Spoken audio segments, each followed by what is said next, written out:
It's springtime, and today we're going to be talking about natural weed killers. One of our natural weed killers is going to be vinegar. So you can start with a spray bottle of any size and adjust this really easily. And now I'm going to pour my vinegar into the bottle, filling it all the way up. Next, I'm going to place some table salt into the vinegar. Give it a little shake till it gets all the way in there. I'm going to place the lid back on, and I'm going to give it a little shake. Next, I'm going to come over to the weed and I give it a little squirt. Make sure it's good and coated. Now I leave it for 24 hours. For this next one, I've got another squirt bottle, and inside I've filled it with water. I'm going to go ahead and add some Castile soap to the mix, which is a natural soap.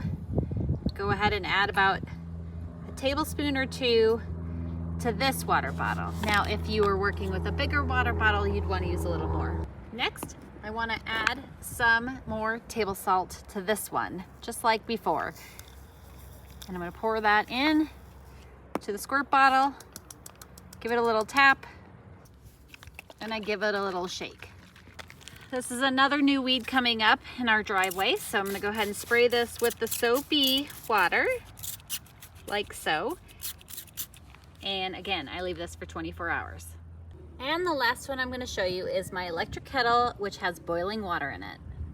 This one's probably the most natural and works great for cracks in your sidewalk. So I'm just going to pour the boiling water onto this plant, and once again, I'm going to wait for 24 hours to see what it looks like. Okay, we've waited 24 hours. It's gonna snow soon, so we wanna get this shown. So this is the vinegar one, and as you can see, it's primarily gone. This one's the dish soap, and you can see there's a little bit of the green still left in it, but ultimately it's also gone. And we've got our boiling water one, which is also, for the most part, gone. It looks like there's a little bit of root left, so I'll probably be hitting that up. So as we're gearing up for the spring, let's take a look at the garden at some other things I do for weed prevention. So placing mulch anywhere you can around tree trunks. This one happens to be in my garden. This is great. You'll want it to be 2 inches to 3 inches deep, and it will smother all weeds. So in my garden last year, I grew a straw bale garden, and the garden did fantastic. When I was done growing what I needed to, I pulled out the items that were growing and I tore apart the rest of the bale. The bale itself was naturally falling apart because of the way the garden was working, but this will stop all the weeds from growing in the garden, and then all I need to do is move this hay out to plant the new garden or put new straw bales on top. You can also use hay or straw around your flower gardens, your tree trunks, and more. And let's not forget what's organic and natural in our yards. So our tree leaves, we went ahead and covered into this particular flower garden, and as we go into spring, I will be removing all of those leaves or mulch them in so that it helps with the ground and makes it even more rich and the soil more rich. So sometimes weeds will start to get long, and maybe you can't pull them because they're really tight. So one thing that you can do is get some scissors or some trimmers and trim off the weed all the way down so that it won't sprout and then seed out and spread like hotcakes in your yard. Sometimes we might get grass in unwanted spaces as well. It may grow underneath your edging. So the best way to get this out is to get a little trowel or a shovel and dig it up and get those roots. You can shake off the extra soil and then again, toss it aside. Make sure it's not going to grow back. If you leave it in the same space, chances are it's going to grow back right into the rich soil. So you want to remove it from the space. And again, just like before, when it's damp, it's a little easiest to work with. So I hope this inspires you to try some natural weed killers of your own.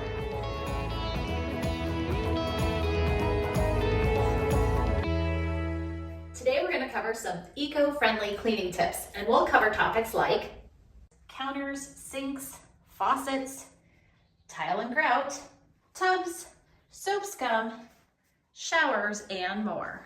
So we're going to start with creating some cleaners, and I like to use these reusable glass bottles, and you refill them with the cleaners that you make.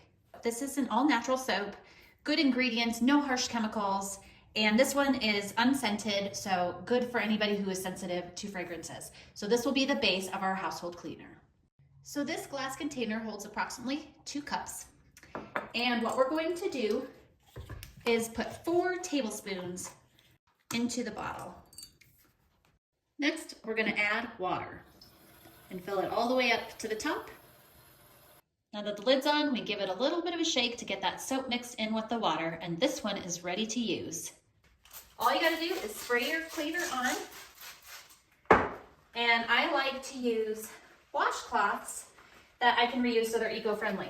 So I just buy washcloths, and then I throw them in the wash, clean them up, and use them again. So this cleaner is great for granite countertops. It's good for any surface. It will not hurt any surface. Once you're done, you rinse your little washcloth out, and you can give it a little rinse, like so. This cleaner is also good for sinks. So you spray it in there, and again, using a reusable washcloth. You can also put up t-shirts that nobody uses anymore, or kids outgrew that maybe have stains on them, and you can use those as well. And you get it in there good, and you clean it all out. When you're all done, rinse it, and your sink is clean. Another quick tip, sometimes I just go ahead and fill this with soapy water. If I don't want to use the spray bottle, fill your sink with soapy water like you're going to do dishes, get your clean washcloth, clean your counters, clean your sink glass, and it's that easy as well. Now, we all touch our faucets, and they are so germy. So do not forget to use your cleaner. And again, you can go through as many washcloths as you want because you're going to wash them and reuse them. But you'll go ahead and get it good and clean, kill all of those germs, and then go ahead and rinse it all out and clean that soap off, like so. The best way to buff a faucet afterwards is a good old microfiber cloth. These you can use dry or damp, but you just go in and wipe the faucet with the microfiber cloth, and it shines right up. No need for harsh chemicals. And then you can wash these as well. Make sure to follow the directions with these microfiber cloths, as some cannot be put in the dryer, especially with fabric softener. For this next one, I'm going to use another glass bottle, and they come with labels so you can label them whatever you want. So for this one, I'm using vinegar, and I'm gonna pour in approximately 1/10 of vinegar in it, and then I'm gonna fill the rest with water. So for this, I'll be using a mild abrasive sponge. Make sure that your tile or grout is capable of taking this, otherwise you'll want to use a washcloth or something not as strong. Now please note this is vinegar, so if you have any granite in your shower, do not use vinegar. Vinegar is an acid and it's really hard on granite, so you would want to use the other Castile soap. So I'm going to go ahead and spray the vinegar mixture onto the tile and the grout. And then you use your sponge or washcloth onto, and it will get your grout clean. This is great for floors as well, your backsplashes, any of that. So I'll continue washing the tile, and then all you do is rinse it off when you're done. And again, these I throw in my washing machine so they get super clean. Can you see all this white here? That is mineral deposits and soap scum that ends up on your shower. Now, mineral deposits can etch your glass, meaning once they're there, it's really hard to get them back off. So once you get it all clean, if you see marks that are just not coming off now like these, that's soap scum. But if you find little glass etching on here that's not coming off, That's from your mineral deposits, and it's etching at your glass and you won't be able to remove it. The best way to take care of that is after you shower, make sure to squeegee your glass every time. So there are two ways to work at your glass.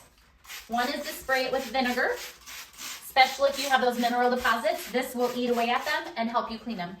Be careful again of what kind of sponge you use because you don't want it to scratch your glass. And then you just scrub your glass and you'll get all those deposits, at least as most you can. Now again, if it is permanently at your glass at this point, you're not going to get it to go away, but you can stop it from getting worse. And then you'll rinse it all off. So I'll go ahead and keep doing this, and then we'll talk about what's next.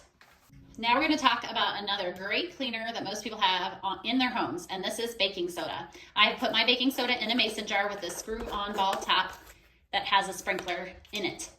Now, baking soda is great for sinks, especially cast iron ones, but it is abrasive. So you can sprinkle this in your sink and scrub your sink. Works great on stainless. But let's talk about how to make a less abrasive cleaner for your home. I'm going to start by pouring some baking soda into a bowl like so. Next, I'm going to take some of that Castile soap, put about a tablespoon in, and give it a little stir. Now, you want this to make a paste. So if you don't have enough of one thing or another, you just keep mixing it until you get a paste substance. And you can make more or less. It's really up to how much you want to have because you can leave it in a container like this so that it's ready to go, but it should be of a nice consistency like this. I'm just going to scoop a little of it onto my sponge. And now you just work on scrubbing at your floor like so. So now this is disinfecting and giving it a little scrub because in my basin, it's bumpy in here, so it's getting into the cracks. And then this is also good for fiberglass sinks and showers because we don't want to use anything abrasive in those, they'll scratch. And these can be applied to just about anywhere in your home, and they're so eco-friendly and no harsh chemicals. I hope this inspires you to do some cleaning of your own. Again, I'm Chas from Chas's Crazy Creations. Thanks for watching Hometalk, and I'll see you next time.